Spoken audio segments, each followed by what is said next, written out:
Yeah, move it. to new Yeah, business? please. So All right. those will be 7-7 and 7-8. Okay. 7-7 and 7-8? Yes, sir. 7-7. That's a good number, 7 and 7. To some. Ski loft, okay, 7-7 and 7-8. Okay, so we want to remove items 6-2 and 6-3 to new business. And so we will, the consent agenda will be item just 6-1. Any more discussion? All in favor? All right. Opposed, same sign. Cyclone? Yes, sir.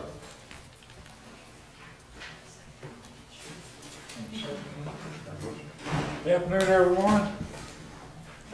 Scripture today is Psalm 31. I trust in you, O Lord. I say you are my God. My times are in your hand. On the 2nd of April 1912 in the country of England, there was a ship that was just commissioned, and it was to take its maiden voyage on the 12th of April. It attracted a large turnout of wealthy, well-to-do people wanting to take this voyage because they had already announced that they were going to break the world record for getting from England to New York. Unfortunately, it still hadn't gotten here, but you probably figured out by now we're talking about the Titanic. It's supposed to be unsinkable. It was such an attraction that first class tickets were $4,350 one way. And they say equivalent to today's money is $142,000. So that's probably about like these guys you hear now taking the rocket ship to the moon and all. They wanted to be first. Well, about three days out, while they were racing, they got reports that it was icebergs. But they were so determined to beat the record in New York that they thought they could dodge it. Well, they sideswiped one big iceberg and it tore a hole in the ship all the way from the front to the back. And this was about midnight, so you can imagine the chaos and confusion all at midnight in the middle of the ocean. You're either asleep in your bed or you're up partying. You're told to get up and put your life jackets on. The captain put out a muster for all the passengers at 12:05. He ordered lifeboats to be uncovered and the passengers to muster. And they found out then, not only did they not have enough lifeboats, but the ones that they had were designed like to take the passengers from ship to shore after they were docked, not to withstand the waves in the Atlantic Ocean. And a lot of people didn't pay any attention. Some of them thought it was a joke that they were playing. I guess you'd call it today's term. Some of the good old boys even got on deck and got chunks of the iceberg and playing football on the deck with it while all this chaos was going on. So you can imagine the stories you would hear and things that happen. People, something like this brings out the good and the bad in people, and I guess you probably wouldn't really know what you were doing anyhow. But there were some interesting people that was involved on the ship at this time. One of my favorite was a couple, Ida and Isidore Strauss. Their family owned Macy's department stores. They were on just for the sake of being on the ship for the first bit. And when time came, at this time too, women and children first lifeboats, poor old guy, if you didn't get on one, tough luck. But anyway, she got on the lifeboat, and they wouldn't let her husband on with her. So she proceeds to get up, and she says, told her husband, said, "We've been living together for many years. So where you go, I go." So they sat down on a pair of deck chairs and sat there calmly and waited the end there together. Another one was a rich guy named Benjamin Guggenheim, and he got out of his life vest, gave it to someone else, and put on his tuxedo and sat on a deck there and said he was going to go down there with ship like a gentleman there. This was just uncommon in the chaos and everything. They, about, I think it was 12:30, they, captain started to abandon ship there. And that's when they found out that there wasn't enough lifeboats, enough to go, just pure chaos. They, ship, when it finally had most of the passengers abandoned there, the captain, you know, the old saying, the captain's got to go down with the ship. Well, there's reports vary there. Some say that the captain went on the bridge there and saw everything was gone, and pulled out a pistol and shot himself. Others say that he was seen in the water with the passengers that had life jackets. But the water was 28 degrees, and that's at that point, it said most of the passengers did not drown. They died of heart failure or some other type of shock, because probably 30 minutes was the last that any of them lived. There was a lady on board, Molly Brown. Some of you may remember the old movie, The Unsinkable Molly Brown. She tells a story about watching the ship as it sank beneath the waves. She said that it came up just about straight up and straight down. Some of the passengers claimed that they saw it break completely in two, and others said no, it didn't do that. But Molly Brown said that the sounds from passengers moaning and crying and upset was bad enough, but said after the ship went down, there's nothing, just black daylight, it was midnight out there. And she said the worst part was not the sound coming from the passengers moaning and crying, but the silence after that. They went on, and the Carpathia was a ship coming the other way, going to Europe, the closest one, and so they radioed for help, and I believe it was around 4 hours before we finally got there and picked up what survivors that it was. Then they turned around and brought the survivors back to New York. Not much was heard of it after that for quite a while, but I believe 1985, some of you might remember, it was an underwater vessel they had, that they went down and explored and found the Titanic. And then they verified it did actually break in two, because it was two compartments. They picked up a lot of artifacts, china, silverware, and some luggage. I think maybe some of the chandeliers were still good from the ship, 75 years later.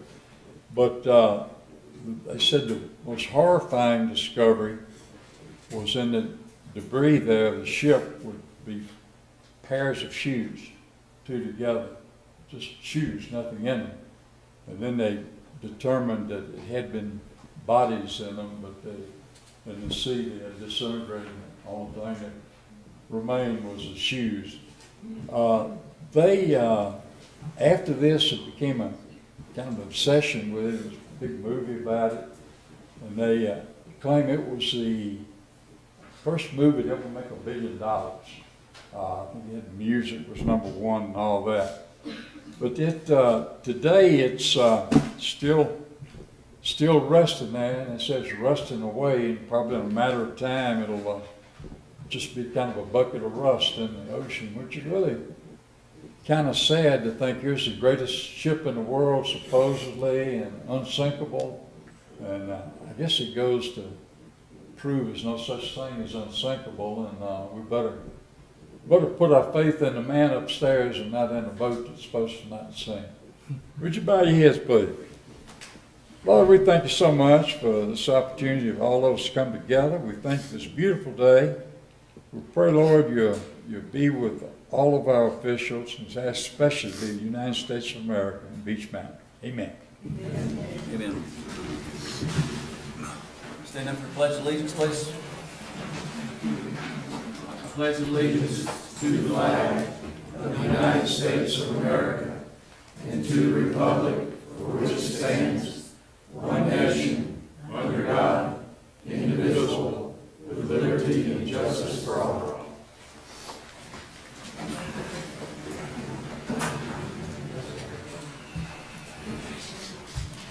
you've got a film, The Hope.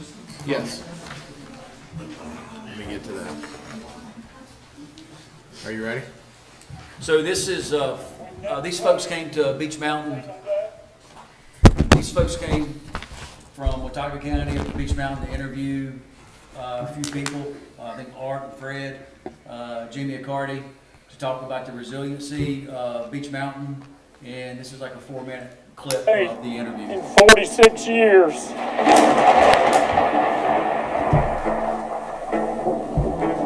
Well, I think it was that morning when I woke up and things were changing and it was gotten a little dark and it started raining and the rain came and came and came and we ended up with almost 20 inches here on the beach. Like I said, it was uncharted territories. There was no roads. There was no water. There was no sewer. There was no electricity. There was no cell phones. There was no internet.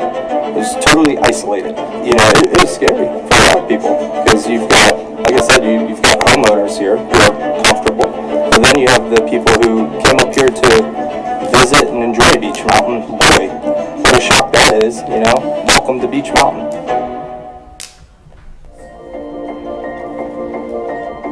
It was funny, me and Fred didn't even talk the day of the storm, nor the day after. It was just both of our, I guess, instincts to, okay, what can we do to help right now with no power, no water, no sewer? So Fred opened up his doors with the lights off, some flashlights, you could get groceries. I couldn't do that at the restaurant, but I had different tools. I had a fleet of food trucks. So what I did is I opened up the food trucks with the generators. I stopped counting over 3,000 pizzas in the first few days, and so I have no idea how many pizzas we did, but that was the way we could contribute towards the community and the people up here during that time in need. We like to think of ourselves as kind of the center of the community, and we like to take care of the needs of everybody that comes and goes from Beach Mountain, the ones that live here and the ones that visit us. When I think back on it, we were so fortunate to have the leadership here and our town manager. It was literally the people on Beach Mountain made sure the people of Beach Mountain were safe. Well, it became obvious real quick that we couldn't get off the mountain, that the roads had been washed out, and that we were stuck, if you will, up here. Not a bad place to be stuck, by the way. Just put our heads together and said, this is what we need, where can we get it? Local business that operates up here on the mountain. It's an excavating company, RC Excavating. He was more than willing to provide the manpower and the equipment, fuel, and we began hauling rock and all hands on deck. And we started running trucks down to the washouts and continued until they were full. They were passable. The town is nothing without its business community, and the business community relies on the town, so it's a symbiotic relationship. We need each other. So whether it was, dealing with the brick oven and getting some food here, Fred's Mercantile getting their generator running so that they had power to service the community, RC Excavation with his equipment, it all works together. But we're ready and happy to have people, residents, full-time, part-time, tourists, young families. We want them to come back to Beach Mountain, and they need to see, how beautiful it still is. It's not all gone. It's a beautiful community. The people are the story. You can replace roads, you can put power lines back up, you can fix buildings, but the people are the story. Renewed faith in my fellow man as a result of seeing how people came together, worked, supported each other, helped out, shared with each other, and it was an amazing opportunity to observe, and I will always remember the fact that, like I say, people came together, helped together, and they showed love for each other. It was amazing.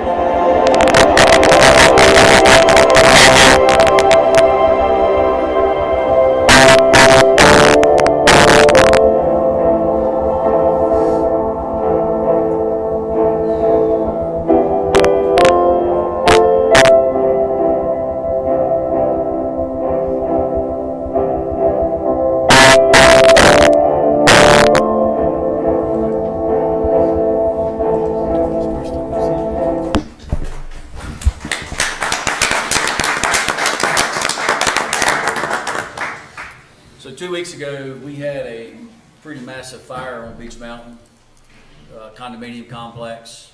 We got a fire call at about 5:05 in the morning, and winds were blowing 70 miles an hour. It was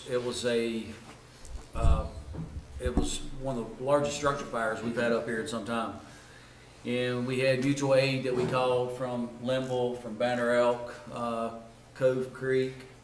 I'm probably leaving someone out. Fall Creek. Fall Creek. So I want to recognize here on our council, we have, first of all, our town manager is our fire chief, and Michael Stanford, and Art Beckman. No.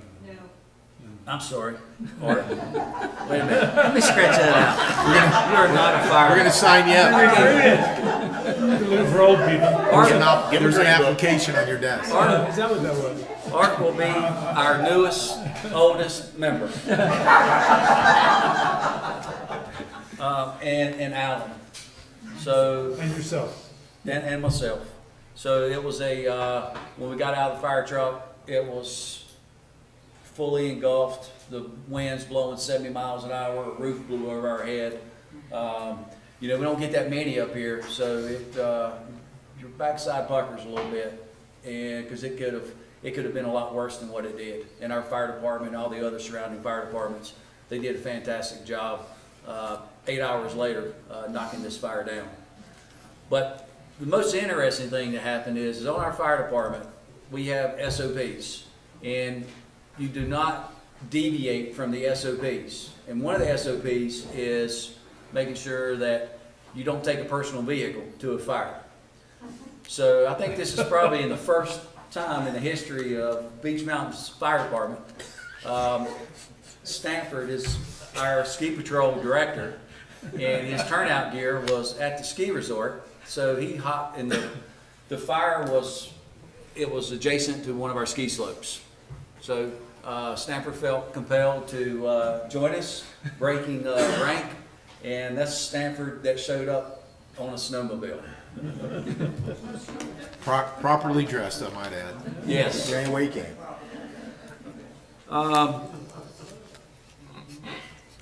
The other thing I like to mention is two more things. DJ Daniels, you guys may have heard of him when President Trump gave his inauguration speech, and he was a gentleman that was maybe 10 years old, had a brain tumor, brain cancer. He wasn't supposed to live, another 6 months, and he's lived, I think, another 4 years. His goal was to be recognized by 1,000 law enforcement agencies in United States. He was invited to come to our meeting today, and I guess with all the popularity that this young man has, he's pretty popular, and other municipalities want to invite him to come to their town. So I think we're probably the first in North Carolina that's asked him to come to our town, and hopefully in the next month or so, he will be a guest. And I don't even know if we spoke to our interim police chief about this. Oh, there we go. No freelancing. This was Chief Pudney's idea. Also, we had a visit from FEMA.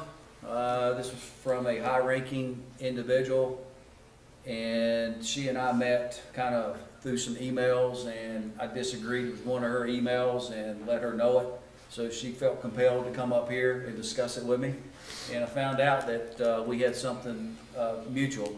We lost our son a few months ago in a plane crash. She lost her husband lost her husband to cancer a few months ago. So it went from being a business meeting to kind of a spiritual meeting. And she wanted to pray, and we did. And then I took her around to Beach Mountain. She's never been up here. She's from the Flatlands in Louisiana. And it was a moving moment, and I think it's from the connections that she has in her position, it's going to help free up some of this $27 million that the town needs. I'm actually having lunch with her tomorrow in Hickory, and the gentleman that is over 12 states is making a visit to Beach Mountain April the 21st or 22nd. Okay, moving on. Public comment. This is a time for the public to address their elected officials on issues not on the agenda. The town council is interested in hearing your concerns. However, speakers should not expect council action or deliberation on items brought forth during this public comment period. If the items are on the public hearing to sign in, then please don't speak on the same items during public comment. Okay, first on the list is Robin Ann Duncan.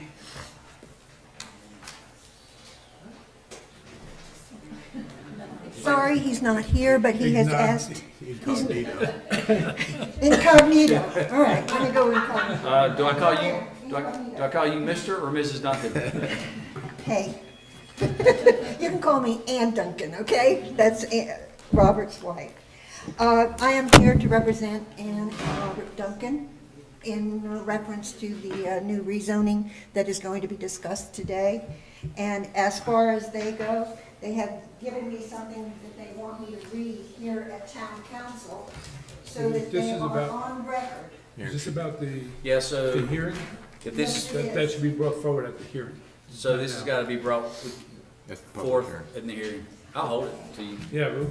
Yeah, Yeah, but, there'll be time to speak during the public. so as I said, topics that are on the public hearing. I'm sorry. Okay. So while you're up here, so, The other one was with another person, Fina. Okay, I was here to represent her too. okay. All right. And so- I will go ahead and distribute that piece of paper to you too. It's Okay. in reference to the rezoning, Okay, okay?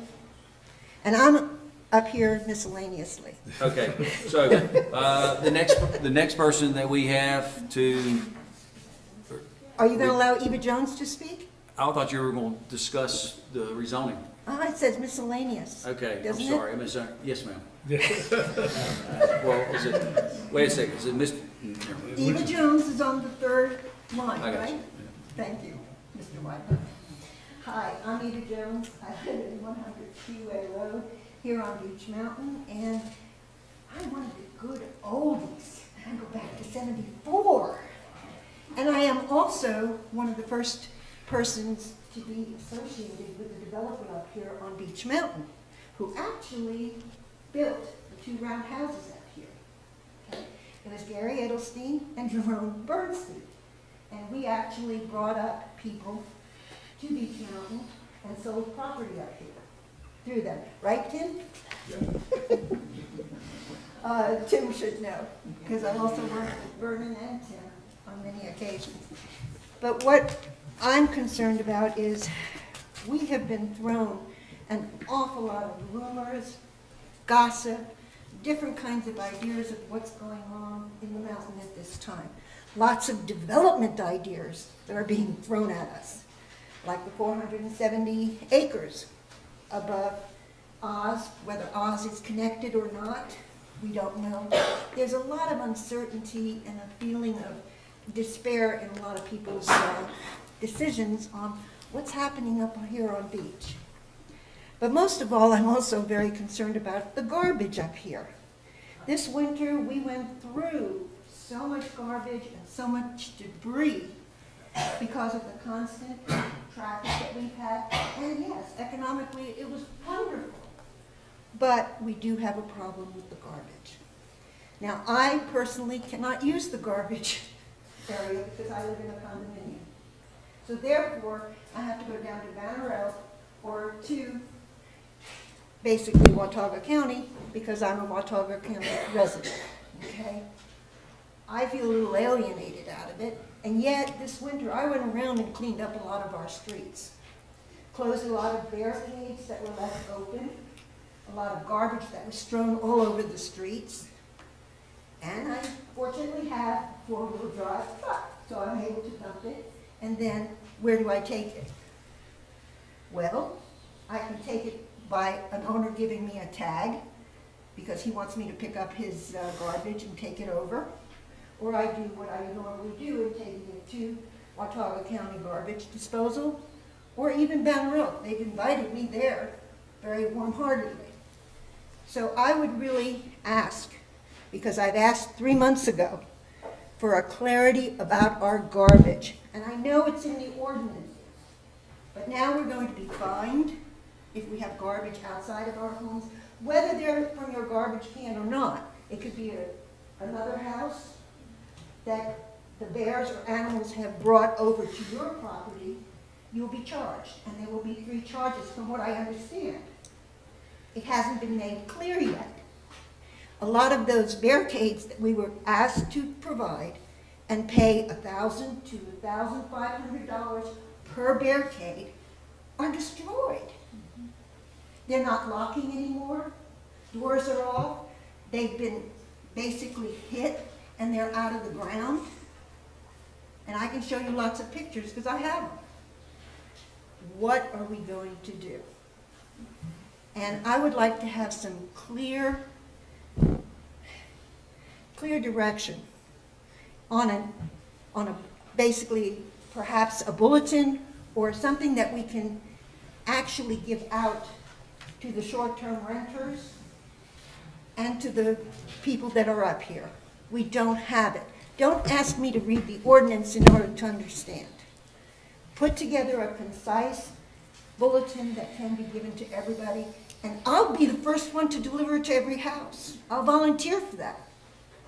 Okay? I even volunteered to work with the secretary over utilities to help put it together. Haven't been called by the board, or haven't been called by the city, but I'm willing. So please, we do have to keep Beech Mountain beautiful. Thank you. But again, be more transparent with what is going on Beech Mountain, because it's getting to be very expensive to live up here with double taxation of 0.97% per 100. Our water bills are going up. We've been reevaluated because it's been the 8-year program of reevaluation, Watauga and Avery. So many of us that had homes that were valued at $139,000 are now being valued at $532,000. So there's been a tremendous increase also. Water, we're on a restriction.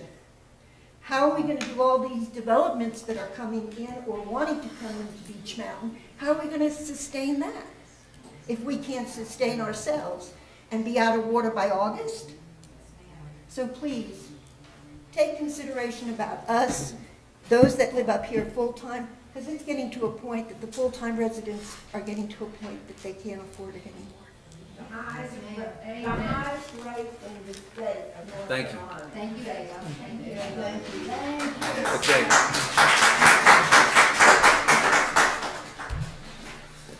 Item 6, consent agenda. I need a motion to accept the consent agenda. Motion. Second. Second. Any discussion? All in favor? Aye. Okay. New business. I need a motion to accept item 7.1, the police chief sidearm award. Motion to approve. Second. Second. Discussion? No So, brainer. Chief, you've got something you'd like to read, is that correct? No, that'll be at the end. That'll be at the end? Yeah. Okay, so with the police chief's sidearm award, I want to present, don't everybody freak out when I do this. I wanted to present Chief Tim Barnett's first firearm. This is a very old 22, and it's unloaded. It's rusty. And it's an old 10-shot 22 from like 1950. This was Tim Barnett's first firearm. That's a joke if y'all didn't get it. The second joke is his assault rifle. This is another from like probably 1960. And it's a pump gun from 1960, 1965, and this was Tim Barnett's first assault rifle. Neither one of those are true. I just wanted to throw Tim under the bus. He never had the opportunity to arrest me or catch me. Shouldn't say that. Got some new officers here. Okay. All in favor of awarding the chief his sidearm for $1? All in favor? Aye. Okay, item 7.1 passes. Item 7.2, this gets a little squirrely, so I hope I get this right. 7.2 is a call for a public hearing on a proposed rezoning of town property. This is the annexation of the Rezoning. rezoning. I need a motion to accept this. Motion to open the public hearing. No, we're setting a public hearing for May Oh, we're 13th. setting one. Yes, and what's the date? May 13th. May 13th. Okay. So we're asking the council to set a public hearing for the rezoning of the new town property off Cherry Gap Road. And that will be a public hearing, and then we'll ask you to vote on it after the public hearing for May 13th. But I need you to, if you so choose to approve this tonight, to put it on the agenda. Okay, so motion to hold a public hearing. Second? Second. Any discussion? All in favor? Aye. Opposed, same sign. So that would be May 13th. Item 7.3. This is a public hearing on proposed commercial rezoning.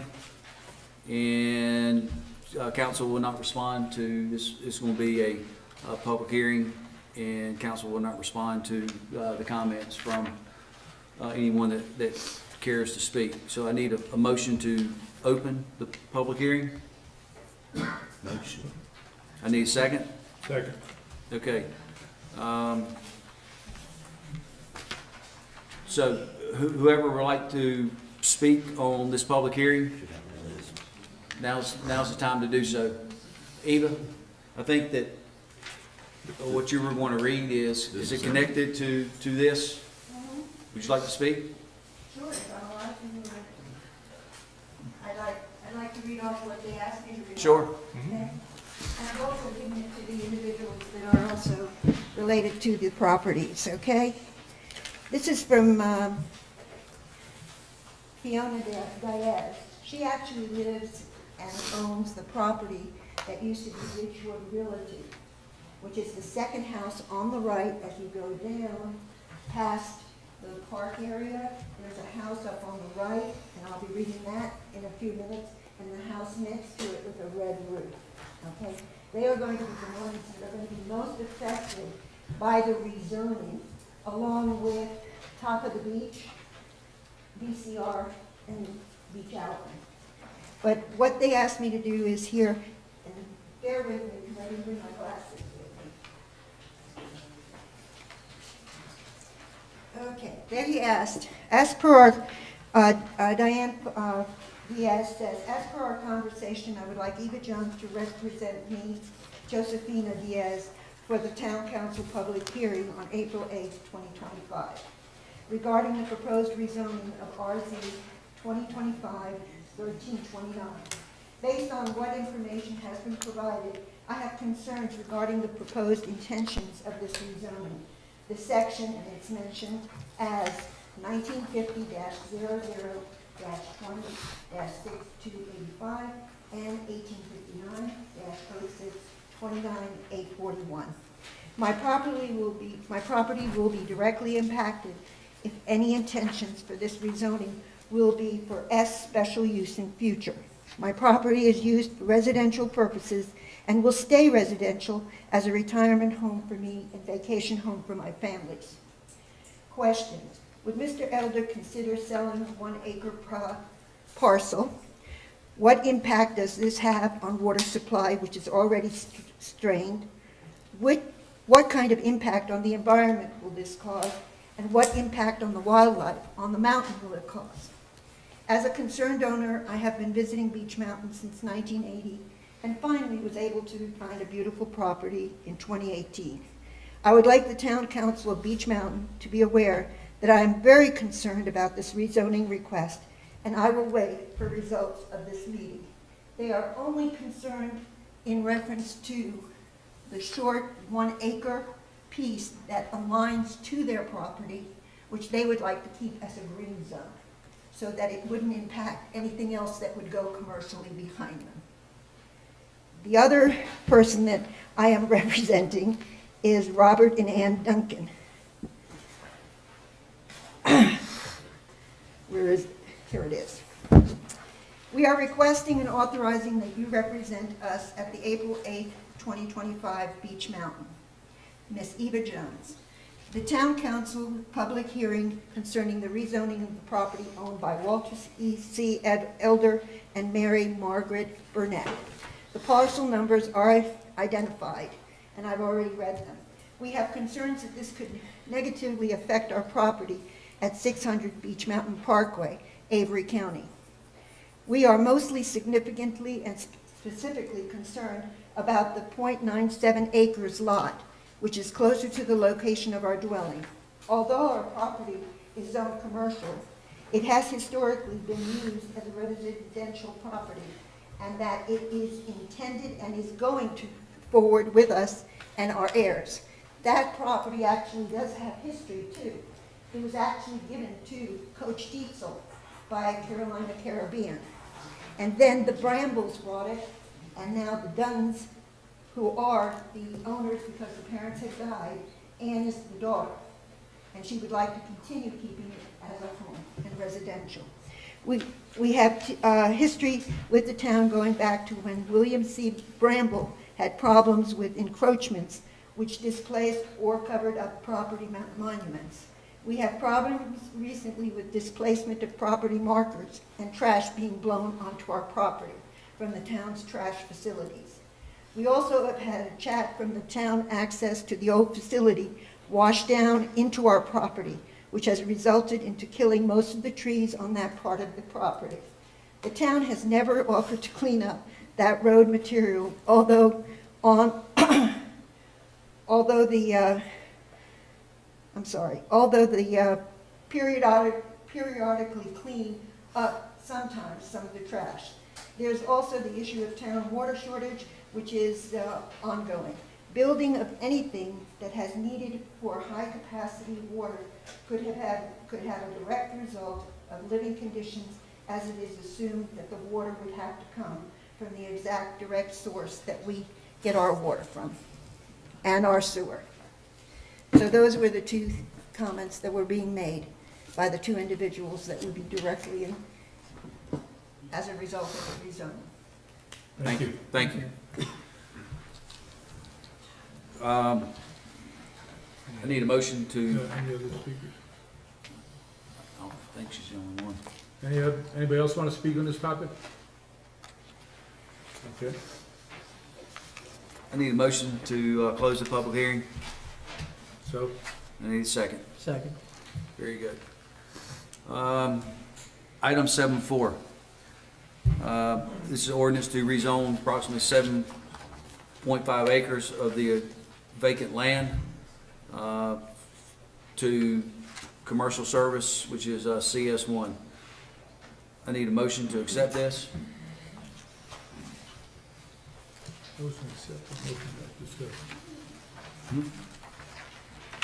Is open for discussion? No, it is. We ain't got there yet. Oh, okay. So what do you need a motion for? I need a motion to discuss the ordinance to rezone Oh, this. motion discussed? Yeah. I need a So second. Second. All right, any discussion?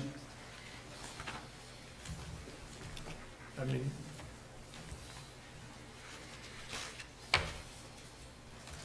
do we need to review the request so everybody is clear? That's, if Chief Putney wants to, it's on page 46, it gives a good description of where the property is, the homes that are in question. 46. Well, the packet starts at 44, Mayor, Correct? and the town planner has I think, done a very good job of laying out all the issues before you. It's been to the planning board recommended it unanimously. It's now before the town council. I mean, I can go into it more, or we can ask the planner to come up. Is that possible?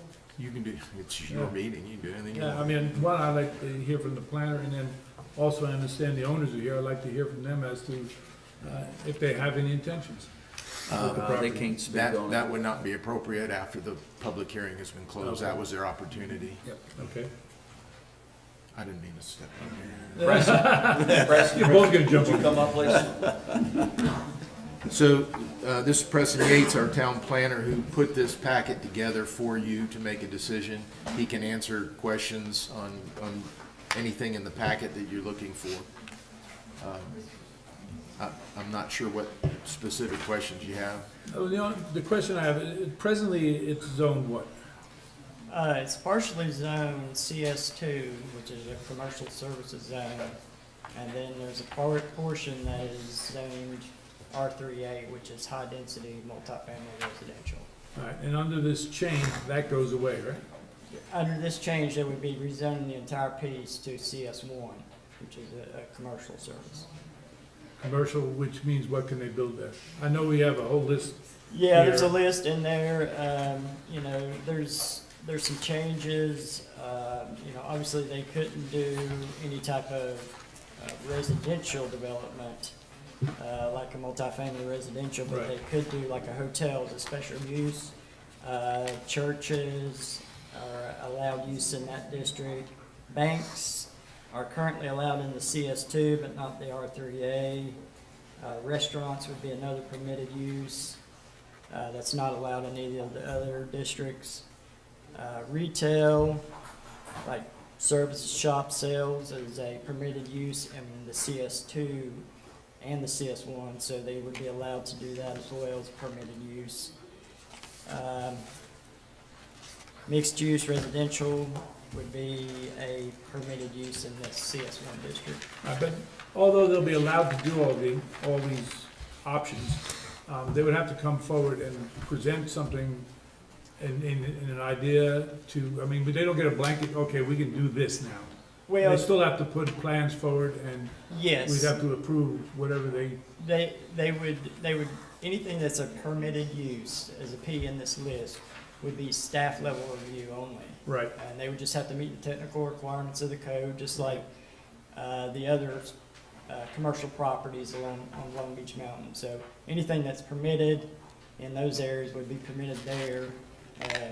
Anything that's a special use has to go to the Board of Adjustment for approval. Right. Okay, you've answered my questions. Any more discussion? All in favor of approving the rezoning? Say aye. Aye. Any opposed, same sign. All right, 7-4 passes. 7-5 is another public hearing. This is the public hearing on the annexation of town property near Wild Iris and Cherry Gap. This is the 37 acres that the town recently purchased. Again, this is a public hearing. If anyone cares to speak, I need a motion to open up the public hearing. So they, Second. second. Would anyone care to speak on this? Are you gonna have a public hearing on this? On the rezoning, is there anything We are deciding right now. Did you just decide to approve his building permit for selling that property for whatever use they want? We did. What I heard was he could build a church, a bank, because we need that up here, we don't have that. We can't even take care of the businesses that we have. That's We been have voted on, yes, it has. And we have no You just told me that they can use those to approve that. Infrastructure is bad. Okay, okay, we're past, I don't mean to be rude, we're past this.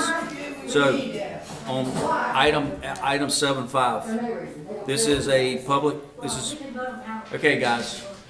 We're past that. So, item 7-5 is a public hearing on 37 acres. We got a motion, we got a second. Would anyone like to speak on this? Did everybody on the town council voted for rezoning? Would anyone like to speak on this in the public? Everybody on town So, council.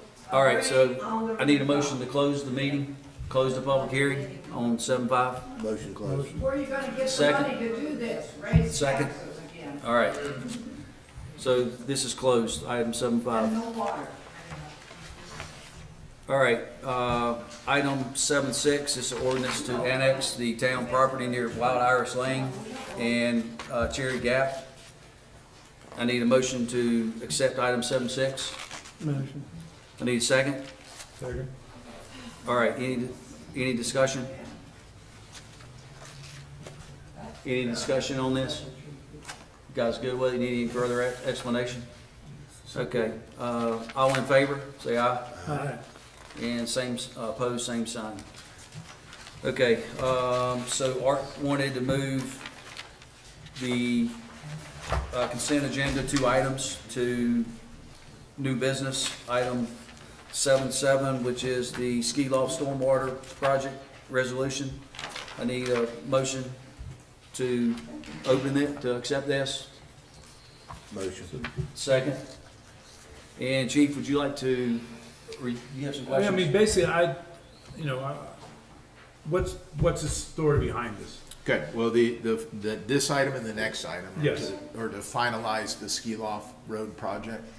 So Ski Loft Road was funded through 2 primary means. One, we got a grant to do the water and sewer through the Department of Environmental Quality, DEQ. And they funded about $4 million to do water and sewer and some paving. What they would not fund was stormwater.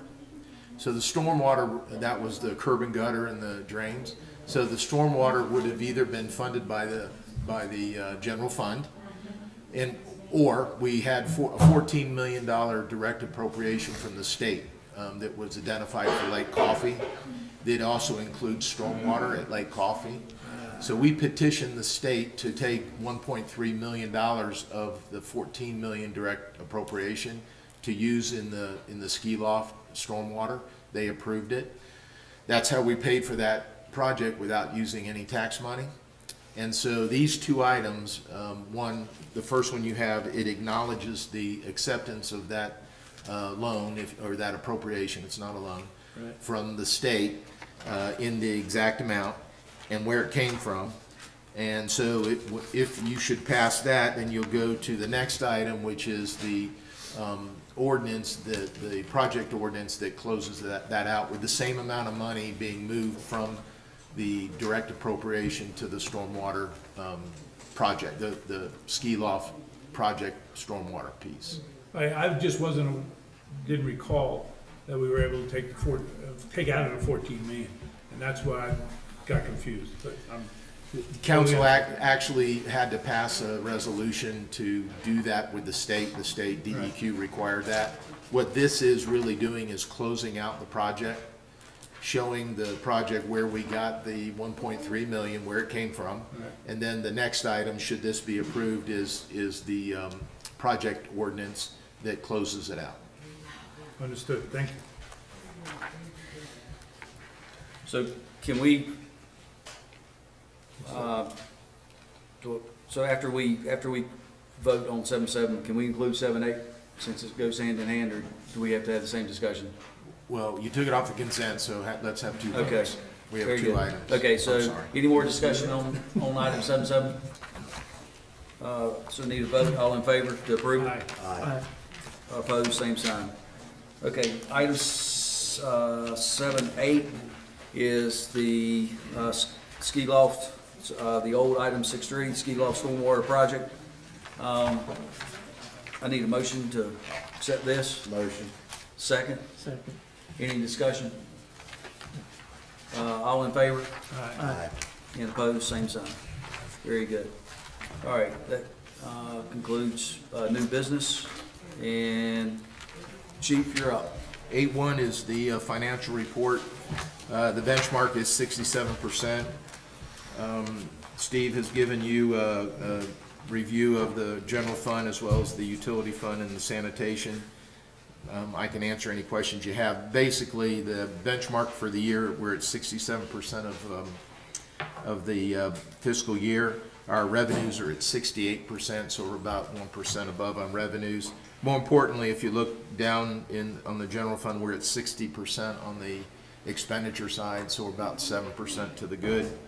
Utility fund is a little bit better even, and sanitation is beginning to show some life as that you know, that fund was in the red last budget year, and you took action to fix that. On page 87 is a summary of the funds.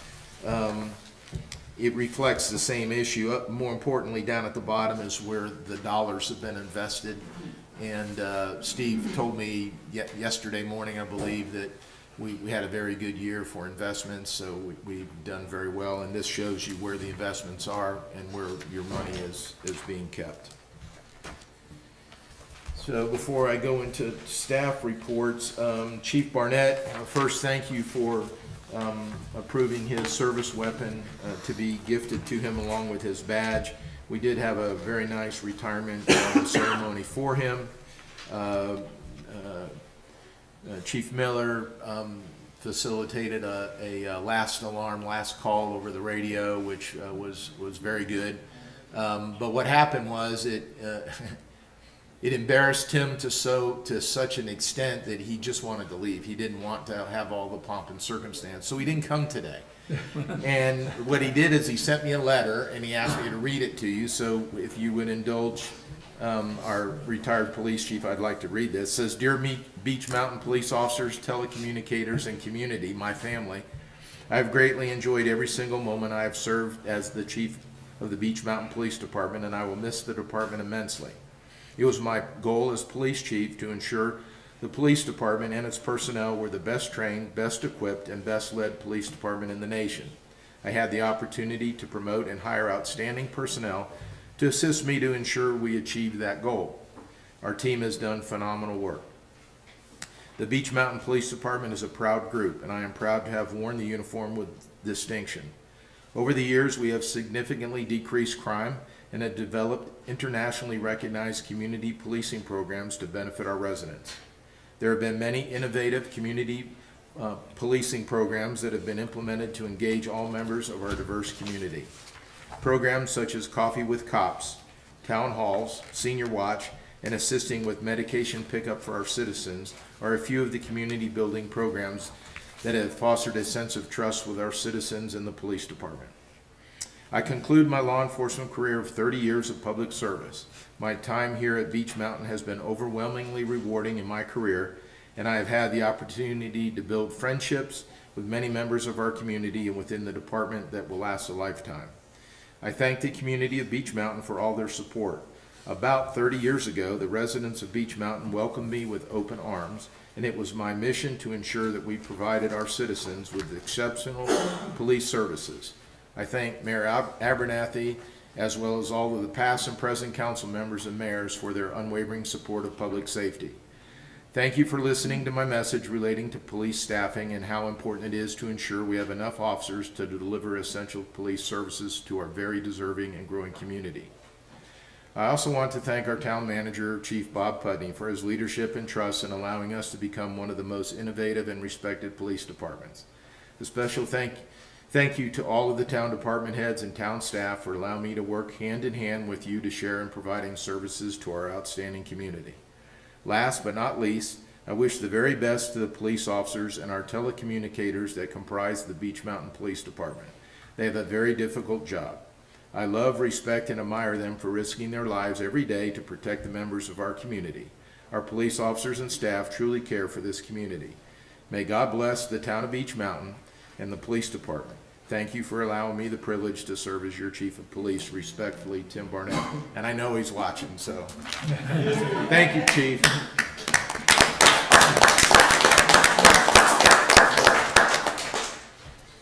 All right, so my list is long. We've drafted a letter which will go out in the water bill to the residents, and we'll post it online regarding recovery expectations.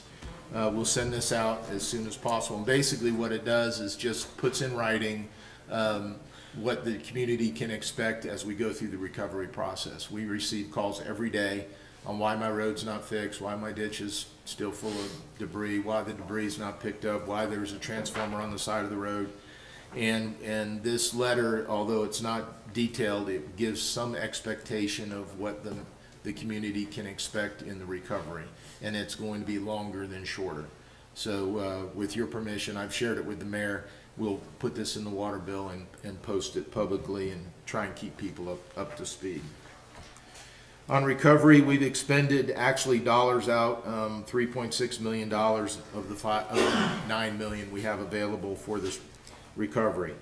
Those have been protective actions that we took in the beginning in like October, November, December, debris removal, which is still ongoing, and a lot of engineering costs. So those are actual expenditures. We've got probably about another $5 million on the books. The reason I bring that up is I had shared with you my plan was to work in whatever our cash flow would allow us to work in. We were going to do about $3 to $5 million worth of work, get that reimbursed, then do $3 to $5 million worth of work, and that's about where we are right now. So Buckeye, Lake Buckeye, getting it dredged and getting it back to capacity is going to take the remaining bulk of those dollars. And then we're going to have to either go find some more money or wait till we get some reimbursement before we do the next piece. So it's cumbersome, there's delay, but that's the only way I can make this work without spending fund balance. The Buckeye Lake dredging, you awarded the bid on the 28th at a special town council meeting. We did receive the performance bond and the contract and notice to proceed signed today. 45 days to substantial completion puts us in May 24th. So I've been telling people June 1st. So if all goes well, which it never does, we'll have the lake capacity back to pre-storm by June 1st. That's the plan. So as we remove the material out of the lake, it has to dewater, it has to dry before we can move it. And it will sit in Shane Park in big tubes for 30 to 60 days, depending on how soon it dewaters.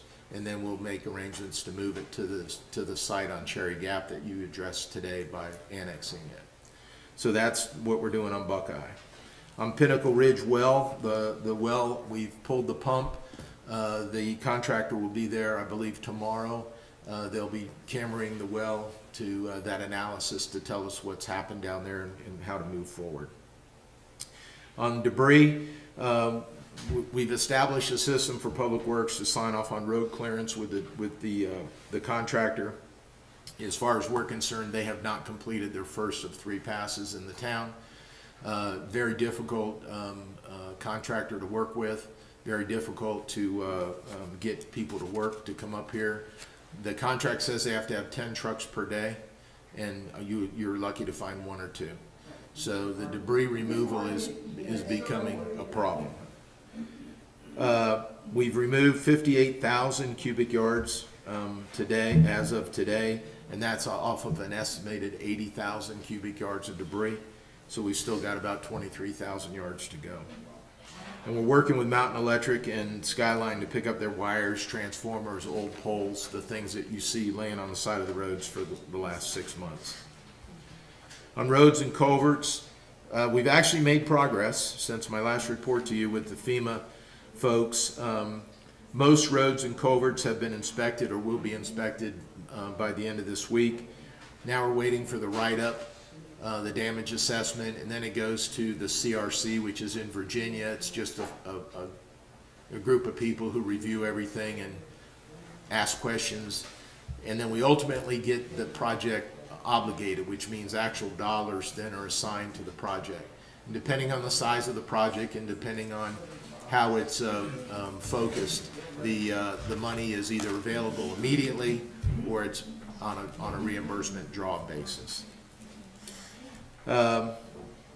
We only received 1 bid for our road, ditch, and culvert work, so we had to go back out to bid. As you know, we struggle with that all the time. So we'll be going through the federal procurement process as we go along. The water plant, sewer plant, and Charter Hill road repairs, as well as the Cherry Gap roadside, are currently in the design and permitting stages. Cherry Gap will come online in time to move debris from the lake, but Charter Hills and the water and sewer plant repairs are quite some time away because it requires not only design engineering but then permitting, and the state has to approve that, and that hasn't been done yet. A good note, unless you live in that area, that our our water and sewer project has started back up. This was the Buckeye Bridge. They were working on Greenbrier Road, and they'll be moving out Chestnut and those areas. So that they're in year 2 of the project, and they've started back up. We just had some meetings with them. They'll be finishing Greenbrier, then moving to the Skiview Circle neighborhood. And Greenbrier, we should have that completely completed, utility work done, and the paving by fall. Ski Loft Road and the Visitor Center, they're in the punch list. You closed out Ski Loft today, so that was good. I did need to tell the community, we're posting it online, but Monday we've got a water main break that will be in the Christie Way, Skiway Circle, Wegling Way area. We're going to have water shut off as we dig up the parkway and fix the leak. So we've got that posted. We want to make sure that April 14th, noon to 5 is what's estimated for restoration. It's not gonna be closed, it'll be flagged, or will it be closed, the parkway? No, it won't be closed. We're going to turn the water off as we dig it up. We haven't really found exactly where the break is, but we know that's the feed zone that it does that. I want to remind you the budget workshop is the 17th at 10 o'clock here. I'll present to you the budget. We'll get that in your hands prior to the meeting, so you've got some time to look at it. We'll go over it in general terms, and then you give me any direction you want, changes made, additions made. And then the next budget meeting is May 13th at a council meeting, and I plan to have First Tryon to come and present the financial model again, the yearly financial model with the budget numbers that you tell me to put in from the budget workshop. And then you'll see, as that model works, you'll be able to see the impact of the revenue, the expenditures, and where we're going. I'll tell you right now, we're in no different position than we were in February cash-wise. We're conserving cash. So until we get a better handle on the FEMA recovery funding, don't expect, a wild budget presentation on the 17th. It's going to be pretty much what I told you in February, but we've dialed in some numbers. We've got, all the personnel costs dialed in as best we can, and we've got very limited capital, so it'll be a boring budget, but it'll get you started, and then we'll put it in the financial model. How's the healthcare coming in? Well, it's coming along. We've got a broker that's working on that for us. We've plugged in very conservative numbers, high, so that I could balance the budget. Hopefully, we can bring that in much better, but I won't know that until the very end. We probably won't have a final number until we're into the late May or early June. But I put in, Steve actually has done it, programmed in some high numbers just so we can see that. Chief, with the $12 million that we've asked for from the state, whatever funds that we receive, hopefully it's going to be in the $12 million area. We'll be able to take some of that funding and put some projects on the books? Yes, and that's key, that we've asked for direct appropriation from the state, and we need that cash to be able to do more than just $3 to $5 million chunk at a time and then wait for reimbursement. So that's it's part and parcel to getting this town put back together and getting things going. Particularly when we get to the water and sewer plant and the roads. Can't do much on the roads at a couple $1 million a time. So we need that funding. So, now I hadn't said this to council, but my plans are to meet with a few of our constituents Tuesday in Raleigh. And obviously this $12 million is going to be a topic of discussion, hopefully.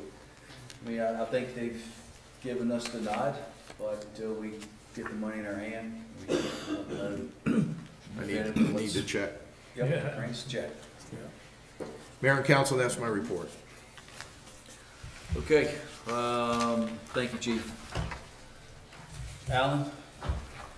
Yeah, I think we've been trying to emphasize over the last few months since Helene came through that the progress for cleanup and a lot of the repairs, obviously, we're working with FEMA and the other agencies, and it's really important for reimbursement.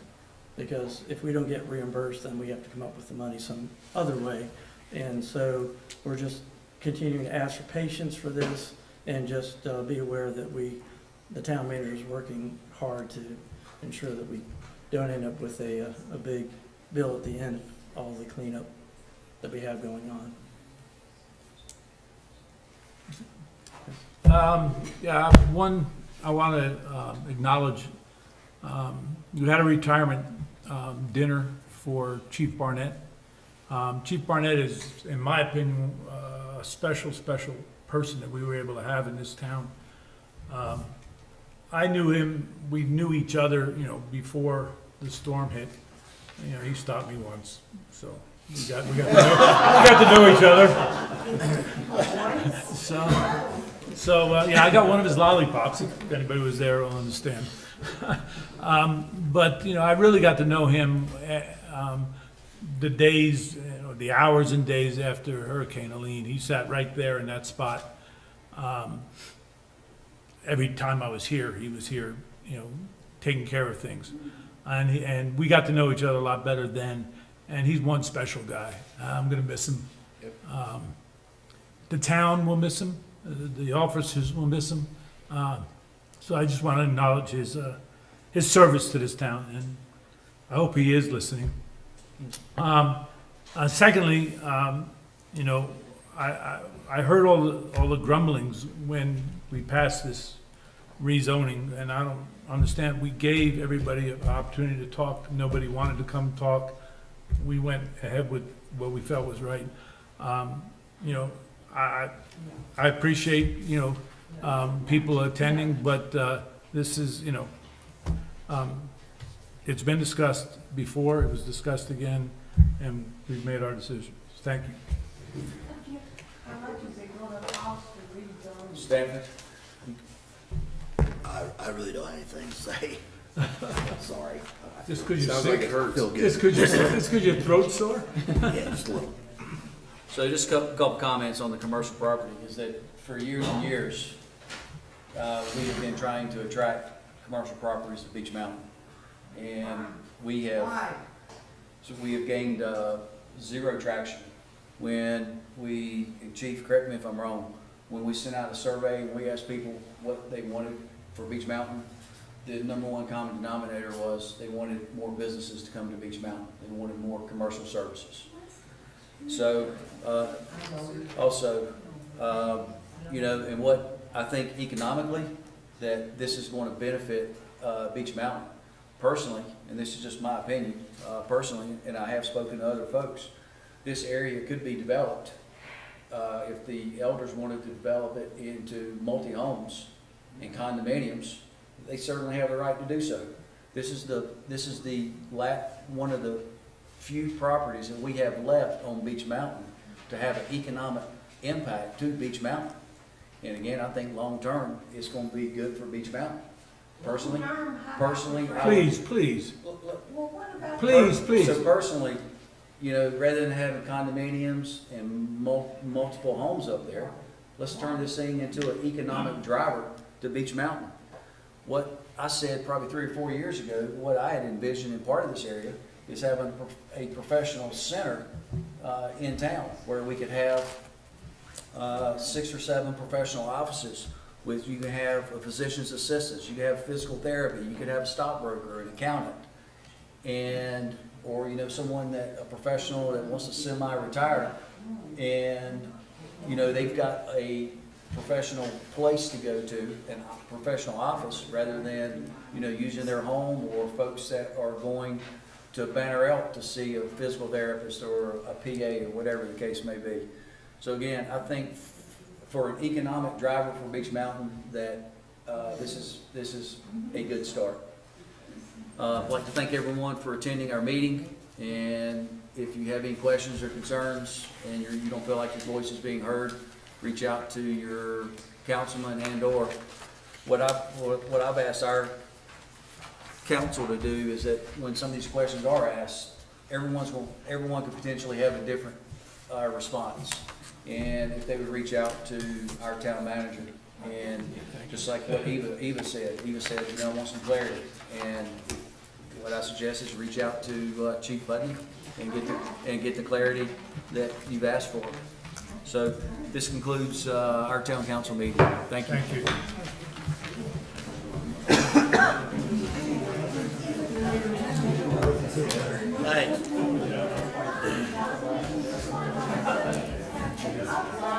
Thanks.